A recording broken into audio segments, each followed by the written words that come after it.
The shuttle landed on the red sand of Vornis Prime with a loud hiss. The doors opened slowly and the hot alien air rushed inside.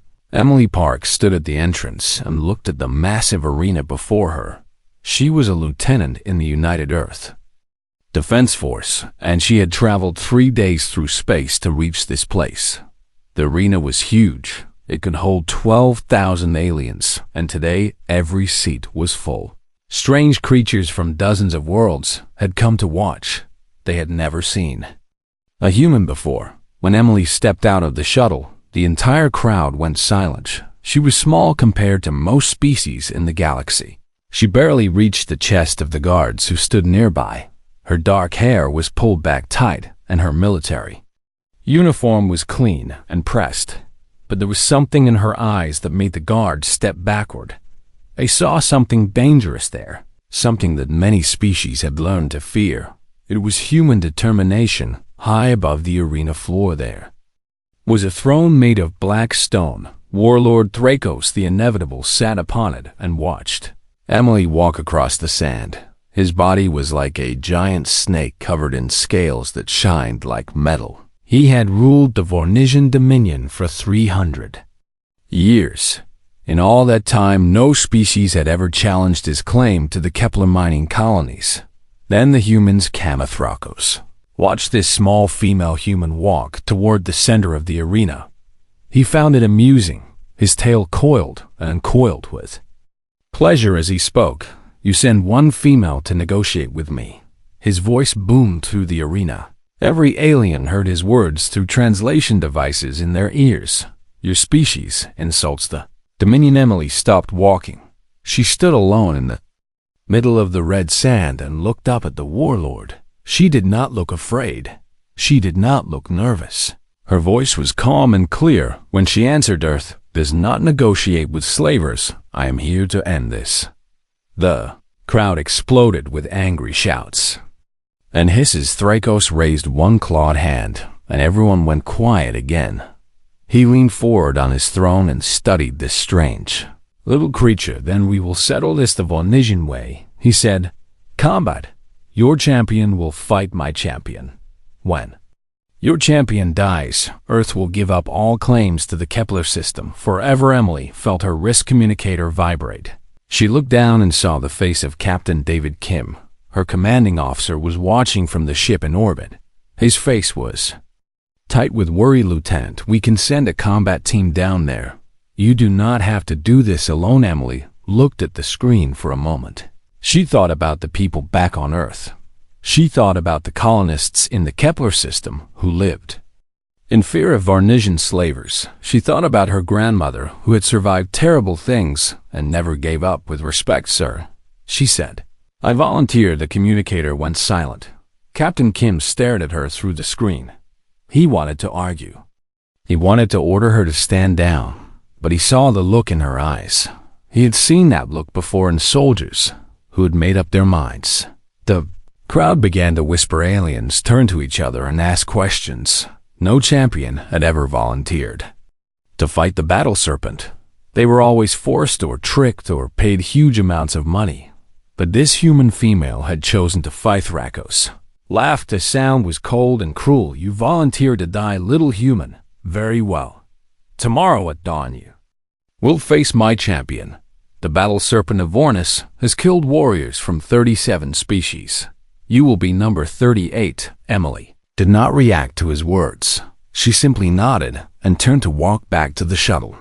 The crowd watched her go. Some of them thought she was brave.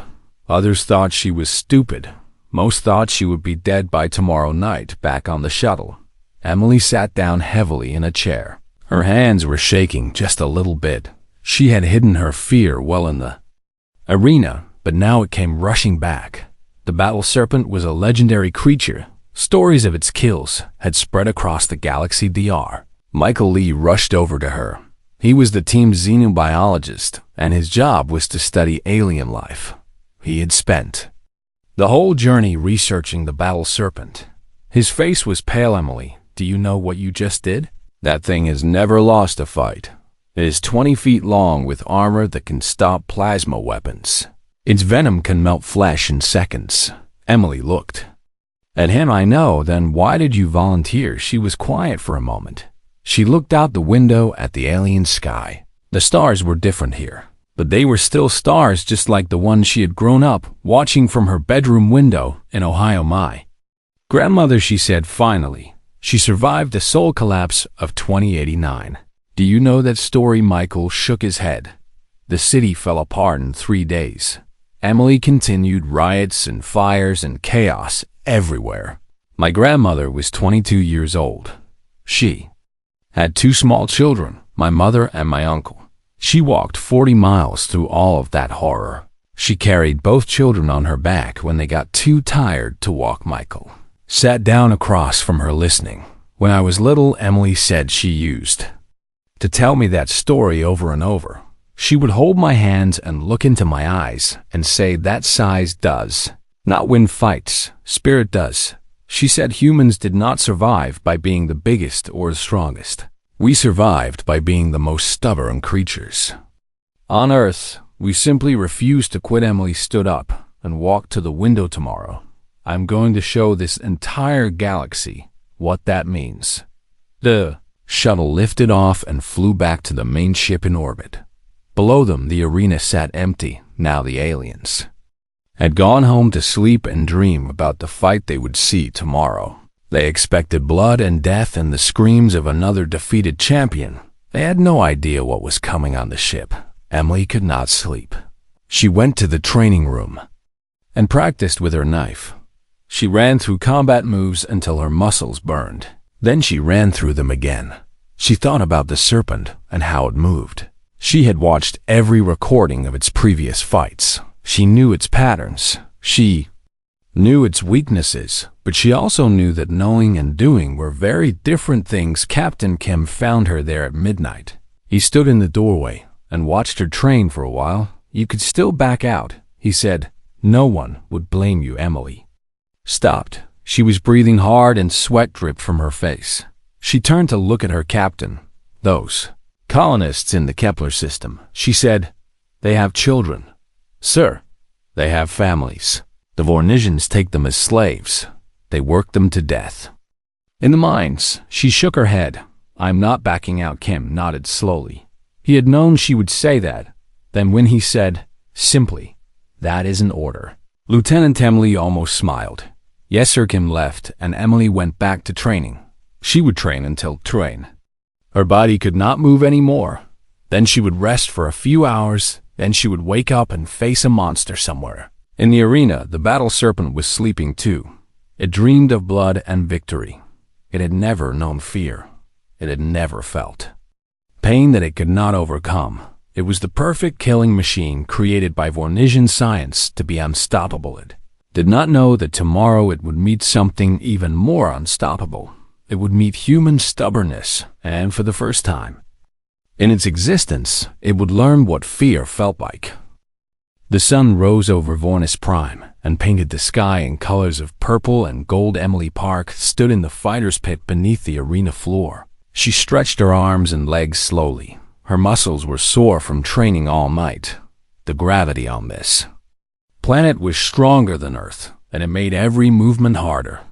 3 people from her team worked around her. They had been given permission to help her prepare, but they could not help her fight. That she had to do alone. Dior Michael Lee held a tablet. Computer. He pulled up images of the battle serpent that floated in the air like ghosts. The creature looked even more terrifying in the blue holographic light. I have studied everything about this animal, he said. It is not natural. The Vornisians created it in their laboratories. They took DNA from a dozen predator species and combined them into one perfect killer. Emily nodded. She knew all this, but she let Michael talk. He needed to feel useful. The scales are as hard as steel, he continued. Plasma weapons bounce right off. Most champions try to attack its body, and that is why they fail. The only soft spots are under the chin and along the belly, but you would have to get very close to reach those places. How close? Emily asked. Close enough to smell its breath, Michael said. His voice was grim. That breath contains trace amounts of its venom. Just breathing near its mouth can make you dizzy. Sergeant Rachel Cho stepped forward. She was the weapons specialist on the team. Her job was to give Emily the best tools for the fight, but the Vornisians had rules. She held out a simple combat knife. The blade was about 10 inches long. It had no technology, no special features. It was just sharp metal. This is all they will allow, Rachel said. No guns, no armor, no communication devices. You go in there with just this knife and the clothes on your back. Emily took the knife and tested its weight. She flipped it in her hand and felt how it balanced. She had trained with knives since she was 12 years old. Her father had taught her. He said that fancy weapons could fail, but a good knife never would. This is enough, Emily said. Rachel did not look convinced. She had seen the recordings of the Serpent fights too. She had watched champions with powered armor get torn apart in minutes. Emily, there has to be something else we can do. Rachel said, maybe we can find a weakness. Maybe. Emily put her hand on Rachel's shoulder. There is a weakness. Every creature has one. The Serpent's weakness is that it has never fought anything like me. Private James Yoon stood in the corner with a camera. He was recording everything for Earth's historical archives. His hands were shaking so badly that the image kept jumping. Lieutenant, he said, his voice cracking. Why did you volunteer to do this? There are soldiers who are twice your size. There are special forces teams that train for exactly this kind of combat. Why you? Emily looked at the young private. He was only 19 years old. This was his first mission. Away from Earth, she could see the fear in his eyes. He was not just scared for her. He was scared of what would happen to humanity if she lost too. You know what a honey badger is? She asked. James blinked at the strange question. What a honey badger? Emily said, it is a small animal from Africa. Back on Earth, it weighs maybe 30 pounds, tiny thing. But it is famous for being the most fearless creature alive. It attacks lions. It attacks cobras. It fights animals 10 times its size, and when it gets hurt, it does not run away. It gets angry. She picked up her knife and looked at the blade. The honey badger does not win because it is big or strong. It wins because it absolutely refuses to give up. It will fight until its last breath, and most predators learn very quickly that killing a honey badger is more trouble than it is worth. She looked back at James. That is why I volunteered. Because I am human, and humans are just big honey badgers. We do not know how the Kita horn sounded from. Somewhere above, the noise echoed through the stone walls of the fighter's pit. It was time. Emily walked toward the gate that led to the arena floor. Her team followed behind her. Their faces were pale with fear, but Emily walked steady and calm. Her heart was beating fast, but she controlled her breathing. She had learned long ago that fear was just energy. You could let it freeze you, or you could use it to make yourself stronger. The gate began to rise. Bright sunlight poured through the opening. Emily could hear the crowd above. Thousands of aliens were chanting and screaming. They were excited for blood. She stepped through the gate and walked onto the red sand. The arena was even bigger than it had seemed yesterday. The walls rose up around her like cliffs. Aliens of every shape and size filled the seats. Some had tentacles, some had wings, some had so many eyes that Emily could not count them. All of them were watching her high above on his black throne. Warlord Thrakos raised his arms. The crowd went quiet. Today the galaxy will witness the death of human arrogance. His voice boomed across the arena. Today you will see why the Varnisian Dominion rules this sector of space. Today my Serpent will feast on human flesh. The crowd roared. With approval, Thrakos pointed at a gate on the opposite side of the arena. Release the Serpent. The gate exploded open. Something massive burst through. The crowd gasped. Even though they had seen the creature before, the battle serpent was more terrifying in person than any recording could show. It was 20 feet of death. Its scales were black as midnight, and they glittered in the sunlight. Each scale was as big as Emily's hand and harder than steel. Its body was thick as a tree trunk. Muscles rippled Beneath its armor, as it moved, its head rose up high above the sand eyes that burned like red fire locked onto Emily's fangs as long as swords dripped with glowing green venom. Where the venom hit the sand, it hissed and bubbled. The poison was so strong, it could dissolve flesh in seconds. The serpent opened its mouth and roared. The sound shook the walls of the arena. Some aliens in the crowd covered their ears. Others turned away from the horrible sight. Emily stood still. She did not run. She did not scream. She did not tremble. She looked at this monster that had killed champions from 37 species. She looked at death itself and she smiled. The serpent saw that smile. It had never seen prey smile before. For just a moment, something flickered. In its burning eyes, something it had never felt in all its years of killing. It felt confusion. Then it attacked. Serpent shot forward faster than anything that size should be able to move. Its jaws opened wide enough to swallow Emily whole. The crowd screamed in excitement. This was always the best part. The first kill. But Emily was not there. She had been watching recordings of this creature for 3 days. She knew how it moved. She knew that it always struck left first, every single time. Its body was built in a way that made left the natural directions. She went right, she dove and rolled across the sand. The serpent's fangs snapped shut on empty air. Its massive head buried itself in the ground where she had been standing. Emily came up running. She did not run away. She ran toward the serpent. The crowd went silent. No one had ever done that before. Emily had one thought in her mind. You want to eat me. You have to catch me first. Come on, you overgrown worm. Show me what you have got. The battle serpent pulled its head from the sand and turned to face her. The real fight was about to begin. The serpent recovered fast. It pulled its head from the sand and fixed its burning red eyes on Emily. She was running toward it instead of away. That had never happened before. Champions always ran away.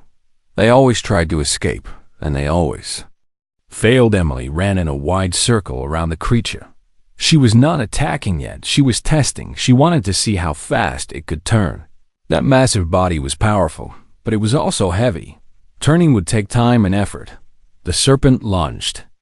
Again, its jaws snapped at the air where Emily had been half a second ago. She dove forward and rolled under its neck. The scales above her head were so close she could have reached up and touched them. She did not touch them. She kept moving. The creature twisted its body trying to catch her, but she was already behind it. She was using its own size against it. The bigger the animal, the slower it turned. She had learned that fighting dogs back home, the biggest ones always had trouble changing direction up. In the viewing platform, Dr. Michael Lee was gripping the railing so hard his knuckles turned white. She is using its size against it, he said. His voice was filled with wonder. I cannot believe it is working. Sergeant Rachel Cho shook her head. It will not work forever. That thing is going to adapt. She was right. The serpent stopped lunging wildly. It pulled back and coiled its massive body. It was learning. It was thinking Emily had made one dodge too many, and now the creature understood that this human was different. Its tail moved. Emily did not see it coming. The tail swept across the sand faster than her eyes could follow. It caught her across the ribs and sent her flying. She traveled 15 feet through the air and crashed into the arena. While the impact knocked the breath from her lungs, she crumpled to the ground and her knife fell from her hand. Pain exploded through her body. 3 ribs, at least maybe 4. They were definitely cracked. The crowd erupted. 12,000 aliens screamed and cheered. They had seen this 100 times before. The first real hit always broke the champion. After this came the Kilthrocos. Leaned forward on his throne. A cold smile spread across his reptilian face. Now, little human, he whispered. Now you learn why they call me inevitable. But something was wrong. Emily was moving. She pushed herself up from the sand, first to her hands and knees, then to her feet.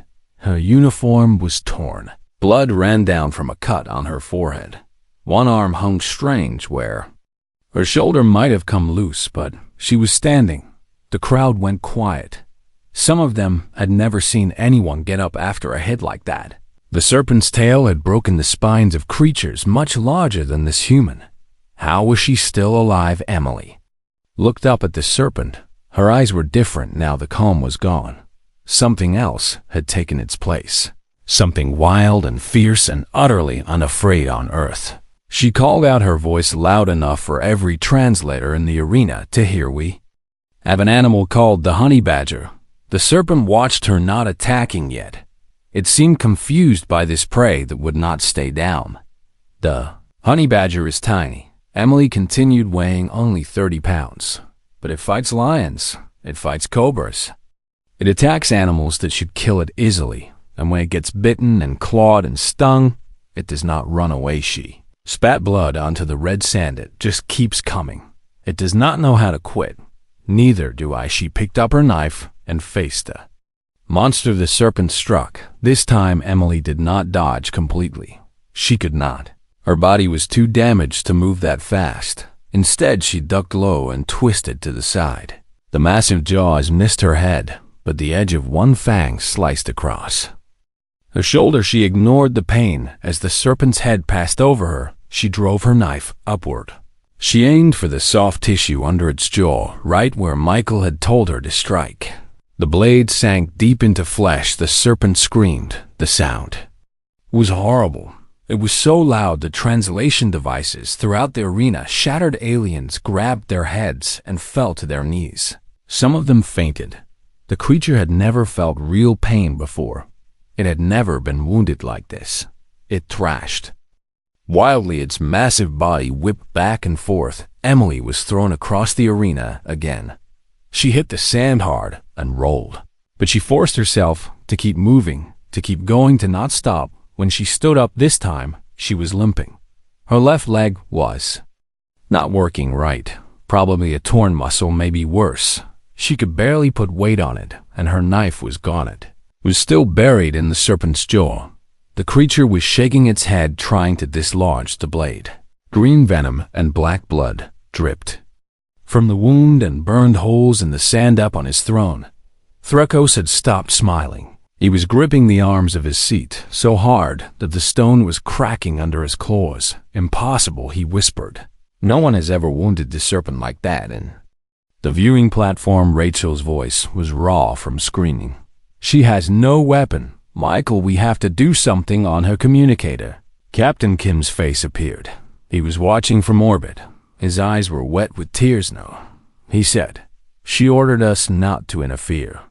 We honor that. But Sir Kim cut her off. That is an order, Sergeant." The serpent finally shook the knife loose.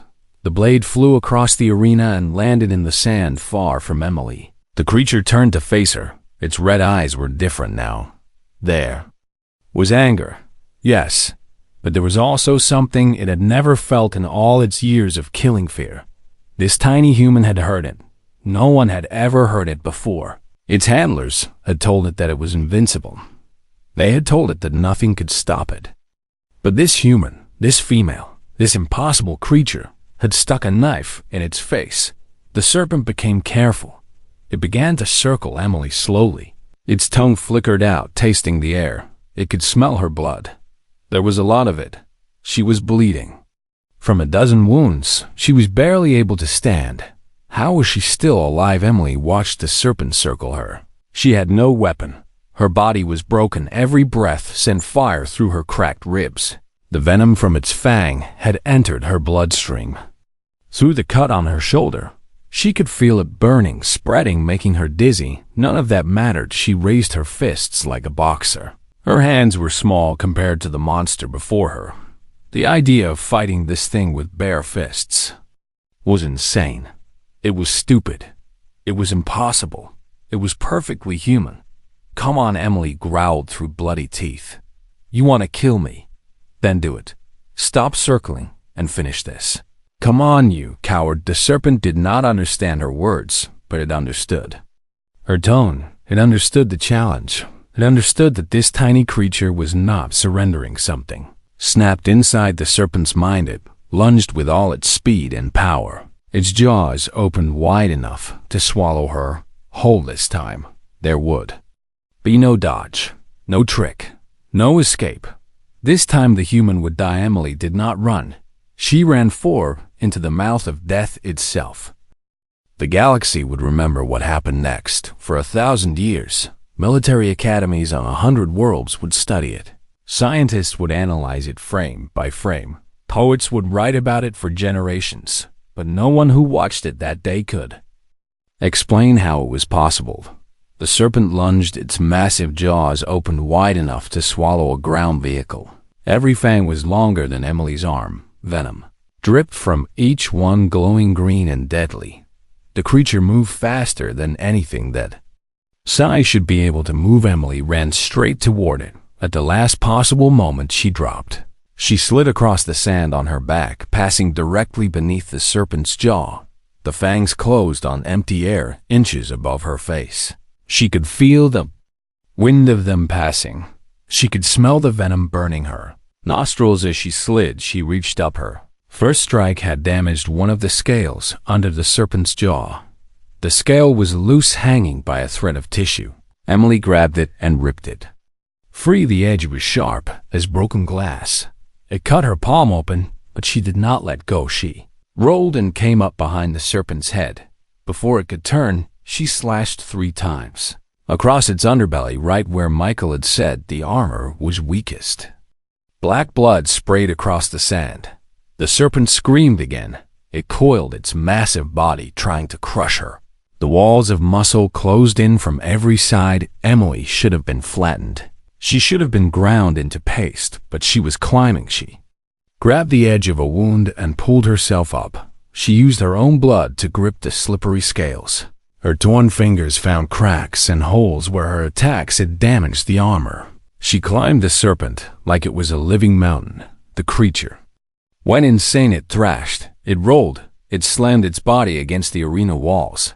Emily hit stone so hard, she felt something break in her back. Maybe her spine, maybe just more ribs. She could not tell anymore.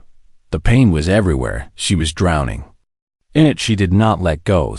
The crowd was screaming. Aliens were standing on their seats. They had never seen anything like this. Some of them were cheering for the human, others were calling for her death. Most were simply frozen in shock and awe in the viewing platform. Rachel was sobbing into her hands. Michael was reciting human poetry under his breath. James had dropped his camera and was just staring with his mouth open on the ship. Captain Kim stood at the window, watching through magnification. He had stopped breathing several minutes ago. His whole body was rigid with tension. She's going to die, he thought, and I ordered her team to let it happen. Trokos was standing now. His massive serpentine body had uncurled from his throne. He was leaning over the edge of the royal platform. His eyes were fixed on the arena below. His translator could not process what he was seeing. His mind could not accept it. This cannot be happening. He said, no species has ever done this. Emily reached the serpent's neck. The creature bucked and twisted, trying to throw her off. She wrapped her legs around its body and held on. Her arms were burning. Her muscles were screaming. Her vision was going dark from pain and blood loss and venom, but she could see the knife. It was still there, stuck in the soft tissue below the serpent's eye, where it had landed when the creature shook it loose earlier. She had not lost track of it. She had watched it the whole time, waiting for this moment. She let go with one hand and reached the serpent. Felt her movement. It knew what she was trying to do. It shook its head violently left and right. Emily held on with her legs, but her body whipped back and forth. Her neck snapped with each motion. Her teeth cracked against each other. Still, she reached. Her fingers touched the handle. The serpent slammed its head against the arena wall. Emily was crushed between scale and stone. She felt her collarbone shatter. She felt her lung collapse. The pain was beyond anything she had ever known. It was beyond anything she had ever imagined.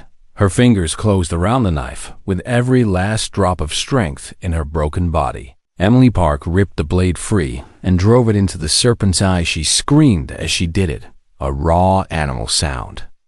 That was not words. It was just rage and pain and absolute refusal to die. It echoed across the arena. and every being who heard it felt something ancient stir inside them.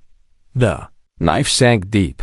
The serpent convulsed once its whole body went rigid, every muscle locked in place. The burning red light in its remaining eye flickered like a candle in the wind. Then it fell 20 feet of engineered death, collapsed onto the arena floor. The impact shook the ground dust, and sand rose in a cloud that blocked out the sun for a moment. Emily tumbled from the creature's body and landed in a heap on the blood-soaked ground. She could not move. Her arms would not respond. Her legs were numb. She could feel blood pooling beneath her. The venom had spread through her whole system now. Her organs were shutting down one by one. Her heart was struggling to beat, but she was conscious. She was conscious when the crowd fell completely silent. 12,000 aliens sat frozen, unable to process what they had just witnessed. She was conscious when Warlord Thrakos descended from his throne. His massive body slithered down the steps and across the arena floor. His guards tried to stop him, but he pushed them aside. She was conscious when he stood over her broken body and looked down at her with something like fear in his ancient eyes. What he said, and his voice was barely a whisper. "What are you?" Emily could not lift her head. She could not even open her eyes. The words came out through cracked and bloody lips, barely loud enough for the translators to catch human. She breathed. "We are human." Thrakos stared at her. "And we do not quit." Her eyes closed. Her body went still. The only movement was the slow rise and fall of her chest as she fought to keep breathing. Thrakos stood there for a long moment. He looked at the dead serpent, 20 feet of perfect killing machine, destroyed by a creature a tenth its size. He looked back at Emily Park, a human woman who had refused to accept defeat, even when every law of nature said she should lose. Finally, he raised his head and addressed the silent crowd. "The human lives," he announced. "Send for the medical team. Treat her wounds. Spare no expense." His voice dropped to something quieter, something almost respectful. "She has earned the right to live." The medical team rushed onto the arena floor. They surrounded Emily's broken body and began working to save her life. It would take months of treatment. It would take technology from a dozen worlds. She would carry scars for the rest of her days, but she would live, and the galaxy would never forget what she had done. 3 months passed. Emily Park stood before the United Earth Assembly in the Great Hall of Geneva Station. Her left arm was still wrapped in a regeneration cast that glowed with soft blue light. The doctor said it would take another 6 weeks before the bones finished healing. The venom had done terrible damage to her nervous system. Scars traced pale lines across her face. The medical team had offered to remove them. They had technology that could make her skin perfect again. She had refused these. "Scars tell a story," she had said. "I want people to see that story." Assembly Hall was packed. Every seat was filled, and thousands more watched through screens across Earth and its colonies. This was the most important moment in human history since first contact with alien life. Senator Thomas Kang stood at the podium. He was the assembly chairman, and today he would present the official results of the Kepler incident. His voice echoed through the Great Hall. "The Vornisian Dominion has withdrawn all claims to the Kepler mining colonies," he announced. "Furthermore, they have released all human prisoners taken during their occupation. Additionally, they have delivered a formal apology signed by Warlord Thrakos himself." The crowd erupted in cheers. People hugged each other. Some of them cried. The colonists in the Kepler system had lived in fear for years. They had watched their neighbors get taken as slaves. They had hidden their children and prayed for rescue. Now they were free. Senator Kang raised his hand for silence, but that is not all. He continued. "In the weeks since the broadcast of the arena fight, the United Earth government has received 47 alliance requests from other species. 47 species that ignored us for decades. Species that considered humans too primitive to notice suddenly want to be our friends." He paused and looked at Emily. "They are not afraid of us." "Not exactly. But they respect us now. They have seen what we can do. They have seen what we are." willing to sacrifice, and they want to make very sure that we never become their enemies. Captain David Kim was called to speak next. He walked to the podium and faced the crowd. His uniform was covered in medals, but his face was humble. "I have been a soldier for 20 years, he said. I have seen battles and wars and terrible things, but I have never seen anything like what Lieutenant Park did on Vornis Prime. He turned to look at Emily. She was outmatched in every way. The enemy was bigger and stronger and faster and covered in armor. She had a knife. That was all, and she won not through luck, not through some trick. She won because she simply refused to lose." Kim took a breath. "The Vernisians have requested a cultural exchange program, Warlord. Thrakos himself wants to understand what makes humans the way we are. He has been studying our history, our wars, our struggles. He told me something that I will never forget." Kim looked out at the crowd. "He said that he has conquered 1,000 species. Some surrendered without a fight. Some fought bravely and lost. But he has never met a species that simply does not know how to quit. He called it terrifying." The audience laughed nervously. After the speeches were done, Emily was led to a small ceremony where she received the highest honors Earth could give. Her team was there, Michael and Rachel and James. They hugged her, carefully aware of her still healing injuries. "You actually did it," Rachel said. Her voice was thick with emotion. "You killed the unkillable monster." Emily shook her head. "I did not kill it alone. You gave me the knife. Michael told me where to strike. James recorded everything so the galaxy could see. The captain let me make my own choice. That fight belonged to all of us that night." Emily stood on the observation deck of Geneva Station alone. She watched Earth turn slowly below. The lights of cities sparkled like stars brought down to the surface. There, Michael Lee found her there. He walked up quietly and stood beside her. "Vernisians are calling you the Serpent Slayer now," he said. "There are already 3 species composing epic poems about the fight. I heard one of them is 12 hours long." Emily laughed, then winced as her ribs protested. "That seems excessive." Michael shrugged. "You earned it, Emily. You showed the whole galaxy what humans are made of." She was quiet for a moment. Below them, the clouds swirled over the Pacific Ocean. Somewhere down there, her parents were watching the news.